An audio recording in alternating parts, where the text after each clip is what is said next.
उन पूर्वजों को क्रेडिट देना चाहूंगा जिन्होंने बलिदान दिया राम जन्मभूमि के लिए। 500 वर्षों से ज्यादा, सुनिए, 500 वर्षों से ज्यादा अपने अस्तित्व के लिए, अपने रामलीला के लिए हम लोग लड़ते रहे। लेकिन ये हमारे रामलीला पे क्या कर रहे थे, आप बताइए ना, क्या कर रहे थे? ये राजनीति कर रहे थे। है हम लोग, एक नारा चला था, रामलला हम आएंगे मंदिर वहीं बनाएंगे। ये कहा करते थे कि रामलला हम आएंगे लेकिन तारीख नहीं बताएंगे, ये ऐसे कहा करते थे। अरे जिन लोगों ने 24 से 25 वकीलों को खड़ा करके हमारे रामलला के अस्तित्व पे बात करी, मुझे तो शंका होती है कि इनके अस्तित्व, इनके पिता के अस्तित्व पर भी इनको शंका क्यों नहीं होती है। क्योंकि मैंने हिंदुस्तान के किसी भी कोने में एक अन्य नेहरू परिवार के अलावा कोई दूसरी नेहरू जाति नहीं देखी आज तक। आप बताइए ना, किसकी है नेहरू जाति? तो घर घर पाइपलाइन बिछ गई है और कनेक्शन जो है ना प्रीपेड से चल रहा है। ये मूर्ख बनाना कम करो, घर घर गैस पहुंच चुकी है। कांग्रेस के टाइम पे नहीं पहुंचा है, गांव में नहीं पहुंचा, गांव में उज्ज्वला योजना पहुंच गई है। देखा था तब भारत के 3 टुकड़े हुए थे, नेहरू और जिन्ना। जब ये 2 एक हुए थे कि हमें अपना मतलब प्रधानमंत्री बनना है ना, तो भारत के 2 टुकड़े। अब आपको सोचिए कि जो 26 दल एक आ रहे हैं तो वो कितने भारत के टुकड़े कराएंगे। और लगातार हमारे देश के अंदर जातिवाद से लेके हमारे लोगों को मुख्य धारा से काटने का काम यही तो 26 दल कर रहे हैं। ये जनगणना नहीं है, जातियों को तोड़ने की गणना है। और ये अपनी राजनीति को अस्तित्व में लाने का कार्य कर रहे हैं और वही इनका एक लक्ष्य है। क्योंकि भारत के अंदर जो अंग्रेजों ने नीति रखी थी, फूट डालो राज करो, उसी नीति के अनुसार ये आज भी जातियों में फूट डालो और भारत के लोगों को मुख्य धाराओं से बांटकर अपनी राजनीति को जीवित रखो। यही तो काम कर रहे हैं ये लोग। तो घर घर पाइपलाइन बिछ गई है और कनेक्शन जो है ना प्रीपेड से चल रहा है। ये मूर्ख बनाना कम करो, घर घर गैस पहुंच चुकी है। कांग्रेस के टाइम पे नहीं पहुंचा है, गांव में नहीं पहुंचा, गांव में उज्ज्वला योजना पहुंच गई है। आज भी आप गांव में जाइए, हर घर सिलेंडर पहुंच चुका है, हर घर पहुंचा है। अब तो गांव के अंदर हर घर नल भी पहुंच गया है, नल पहुंचा है। कार्य प्रगति पर है भाई साहब, कार्य प्रगति पे हर घर सड़क पहुंच रही है, हर घर के आगे से सड़क निकल रही है। तो 6 महीने में चुनाव है, हैट्रिक लग जाएगी मोदी सरकार की। देखिए ये तो जनता तय करके खुद बता देगी किसने काम किया किसने नहीं करा। आपको लगता हाँ, लेकिन किसी एक ऐसे की तो हैट्रिक लगेगी जो लगातार तीसरी बार अब हारेगा। किसकी?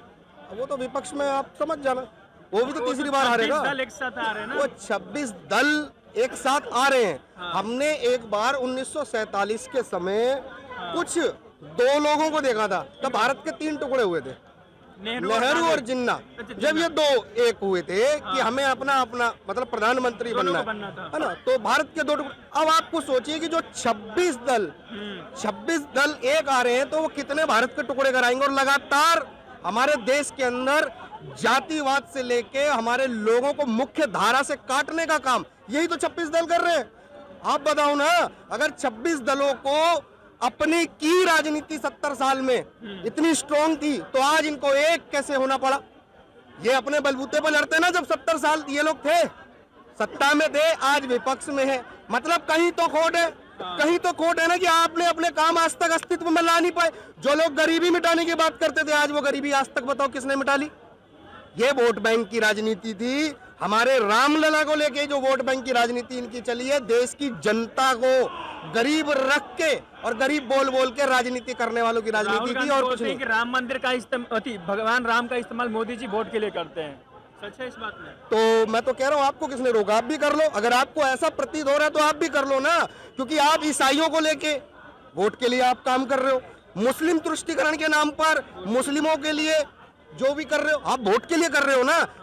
आपने एक विशेष समुदाय को वक्फ बोर्ड दिया था, ये बताइए ना कौन से दहेज में दिया था? ये भाई हमारे हिंदुस्तान के हमारे लोगों की जमीन थी, आपने कैसे चोरी छुपे दे दिया वक्फ बोर्ड? बताइए। आज अगर कोई मोदी गवर्नमेंट कोई कानून लाता है तो ये विधवा विलाप करते हैं, काली साड़ियां पहन के, काले कपड़े पहन के। आप मुझे बताओ, वक्फ बोर्ड जब बना था, तुम आज अपनी किए पे करोगे? बताओ क्यों? ये देश की राजनीति हम समझ रहे हैं। आप जितने भी हो, आज एक हो ना, वो तुम्हारी कमी है क्योंकि तुमने कभी जनता के लिए कुछ कर ही नहीं पाया। एक जातीय जनगणना हुआ था बिहार में, बोलते हैं कि पूरे देश में कराएंगे जब मेरी सरकार आएगी। तो ये राहुल गांधी का बयान है। जातीय जनगणना नहीं है, जातियों को तोड़ने की गणना है और ये अपनी राजनीति को अस्तित्व में लाने का कार्य कर रहे हैं और वही इनका एक लक्ष्य है।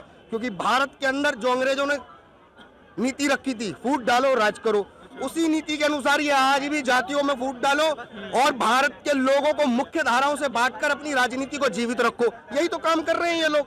ये कर क्या रहे हैं? आज तक जनता के लिए कुछ किया है इन्होंने? एक काम बताओ ना, क्या किया है? बोलते तो है कि सुई से जहाज तक कांग्रेस ने ही बनाया है, आज उसी के किए धरे पर अब राज तो कर रहे हैं। मैं कह रहा हूं कि सुई से जहाज तक जो कांग्रेस ने बनाया, ऐसा कह रहे हैं। तो मैं आपको एक बात स्पष्ट कहता हूं, इनसे बड़ा मूर्ख नहीं होगा जो अपनी बनाई सुई खुद चुबाते हो और अपना बनाया जहाज खुद डुबा लेते हो। इनसे बड़ा मूर्ख नहीं हो सकता है। अगर सुई और जहाज बनाने की बात कर रहे हो तो पाकिस्तान बनाया, उसकी भी बात को स्वीकार करो ना। सियाचिन आपने किसको दिया था? दहेज में दिया था क्या? किसके दहेज में दे दिया था? उसकी भी बात करो ना। ये सब नहीं चलेगा। हाँ, एक बात जरूर है कि भारत अपनी संस्कृति और अपनी सांस्कृतिक विरासत की ओर बढ़ रहा है, जिसको मिटाने के लिए हर प्रयास किया गया। बहुत आरोप लगता है मोदी सरकार पर कि बहुत धर्म की राजनीति करते हैं, विकास की बात ही नहीं करते। नहीं, अगर हम कह रहे हैं आरोप आप लगा रहे हो तो आप करिए ना विकास की बात। जो आपने 70 साल की, आप दिखाओ ना क्या है विकास।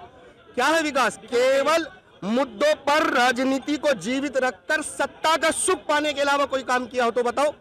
आप बताओ ना। आप जनता के बीच में उतर के आप कहते हैं मैं मोहब्बत की दुकान खोल रहा हूँ। ये कौन सी मोहब्बत की दुकान है? सन 47 से लेके आज तक हमने आप ही की ऐसी मोहब्बतों की वजह से अपने भाइयों को खोया है। बताइए कहाँ नहीं दंगे हुए? बताइए कहाँ नरसंहार नहीं हुआ? पाकिस्तान विभाजन से लेके आज भारत के अंदर जितने भी हुए, ये सब आप ही की तो मोहब्बत की दुकानें लगाई हुई थी, उसी से तो आया है ये सब कुछ। और आज आप बात कर रहे हो। आप करिए, हम कह रहे हैं करिए। आपको लगता है ये आपका अधिकार है, आप विपक्ष में हैं, आप करिए, लेकिन विपक्ष में रहकर जनता के मुद्दों की बात कीजिए। मुर्दों की राजनीति करना बंद कर दो। ये लोग बहुत महंगाई हो गया देश में, तो बहुत महंगाई हो गया। तो ठंड में 44,000 की टी शर्ट पहन के महंगाई नहीं दिखती थी इनको? बताइए। ये कहते हैं कि ठंड से आप डरते हो, मैं डरता नहीं हूँ। टी शर्ट पहने घूम जाते हैं। ये जो राजनीति कर रहे हैं सब देश के लोग देख रहे हैं। कौन कितने स्तर की घटिया राजनीति कर रहा है, ये सब देश के लोगों ने देख लिया है। देख लिया। राम मंदिर का उद्घाटन हो रहा है, किसको क्रेडिट देना चाहेंगे? थैंक यू किसको बोलना चाहोगे आप? मैं अपने उन पूर्वजों को क्रेडिट देना चाहूंगा जिन्होंने बलिदान दिया राम जन्मभूमि के लिए। 500 वर्षों से ज्यादा, सुनिए, 500 वर्षों से ज्यादा अपने अस्तित्व के लिए, अपने रामलीला के लिए हम लोग लड़ते रहे। लेकिन ये हमारे रामलीला पे क्या कर रहे थे? आप बताइए ना, क्या कर रहे थे? ये राजनीति कर रहे थे। हम लोग, एक नारा चला था, रामलला हम आएंगे मंदिर वहीं बनाएंगे। ये कहा करते थे कि रामलला हम आएंगे लेकिन तारीख नहीं बताएंगे। ये ऐसे कहा करते थे। अरे जिन लोगों ने 24 से 25 वकीलों को खड़ा करके हमारे रामलला के अस्तित्व पे बात करी, मुझे तो शंका होती है कि इनके अस्तित्व, इनके पिता के अस्तित्व पर भी इनको शंका क्यों नहीं होती है? क्योंकि मैंने हिंदुस्तान के किसी भी कोने में एक अन्य नेहरू परिवार के अलावा कोई दूसरी नेहरू जाति नहीं देखी आज तक। आप बताइए ना, किसकी है नेहरू जाति? जो लहर के किनारे आके बसे थे वो ही पंडित बोलते हैं अपने आप को। भैया वो तो अपने आप को गांधी भी बोलते हैं, लेकिन अपने आप को फिरोज खान का कोई संबंध नहीं बताते। बताइए, जो अपना फिरोज खान से संबंध ना बताए, अपने आप को परिवर्तित नाम गांधी से जन्माए। ये देश की जनता सब जानती है। आप कब कब कैसे कैसे स्तर पर अपने राजनीतिक स्वार्थ के लिए चेहरों को बदलते रहे, अपने नामों को बदलते रहे, ये सब देखा हुआ है सबका। लोकसभा चुनाव में राम मंदिर का इस्तेमाल होगा, मतलब एजेंडा बनाया जाएगा कि राम मंदिर बनवाए तो वोट दे दो। रामलला आ गए, अब तो मथुरा और काशी है। अच्छा। अब आप तैयारी करिए, कितने वकील लाओगे? आपने रामलला के अस्तित्व के लिए वकीलों की फौज खड़ी की थी, अब आइए ना, अब कितने लाएंगे? मथुरा पे आइए, मथुरा पे बात कीजिए, काशी में बात कीजिए और उन 30,000 मंदिरों पे भी बात कीजिए। अच्छा। जिन्हें आपने हमारे बच्चों को पढ़ाया नहीं, कभी दिखाया नहीं। बताइए, इन पे भी बात होगी, क्योंकि भारत अपनी सांस्कृतिक विरासत की ओर बढ़ चुका है और हमारे बच्चों को अपनी विरासत के बारे में जानकारी देना हमारा ही काम है। ये सरकारें केवल राजनीति करती हैं और ये जो इतिहास पढ़ाए जा रहे हैं ना, ये इन्हीं के बनाए हुए इतिहास है और ये खुद पढ़ा है। बदल रहा है। नहीं, इतिहास बदल नहीं रहा, करेक्शन कीजिए, इतिहास बन रहा है।